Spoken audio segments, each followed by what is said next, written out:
How is your life? Life ఎలా ఉందని అడిగితే నవ్వుతావే. పెళ్లి చేసుకుని నేను, పెళ్లి చేసుకోకుండా నువ్వు, ఇద్దరం ఒకేలా ఉన్నాం.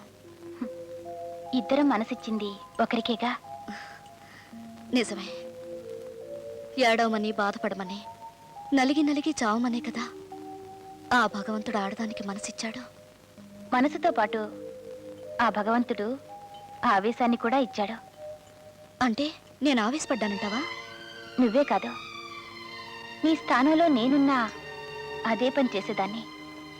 చూడు, ఇప్పుడు రాజేష్ని చూస్తే నేనే కాదు, నువ్వు కూడా జాలిపడతావు. జాలా? అవును. రాత్రి మా ఇంటి ముందు అతను యాక్సిడెంట్ చేశాడు. తాగిన స్థితిలో పడున్నాడు. అంటే దేవదాస్ అయ్యాడంటావు? అవును. పార్వతిని దూరం చేసుకున్నవాడు దేవదాసు కాక మరేమవుతాడు? కాశాల్ని, వాళ్ళ ప్రేమ చాలా పవిత్రమైంది. ఈ పిరికి వాడిని వాళ్ళతో కలపొద్దు. అది రాజేష్ పని కాదు. ఎవరో గిట్టని వాళ్ళు కావాలని సరదాగా ఆడుకున్న ఆట. అది అతని జీవితంతో ఆడుకుంది.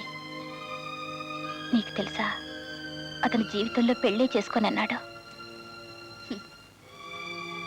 పెళ్లి చేసుకోనంత మాత్రాన అతని ప్రేమ పవిత్రమైందంటావా? తప్పకుండా. అతనికి నేను మనసిచ్చాను, కానీ అతను నీకు మనసిచ్చాడు. అందుకే నా జీవితంలో పెళ్ళే మర్చిపోయాను. అలాగే అతను నీకు మనసిచ్చాడు, నువ్వు వేరే అతన్ని పెళ్లి చేసుకున్నావు. అతనికి జీవితంలో పెళ్లి చేసుకోవడం అలేఖ్య. ప్రేమకు నిర్వచనం పెళ్లి కాదు, త్యాగం, సాక్రిఫైస్.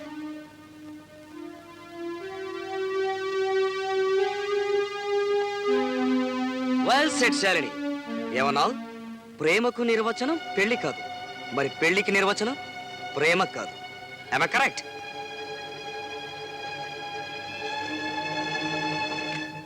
హలో,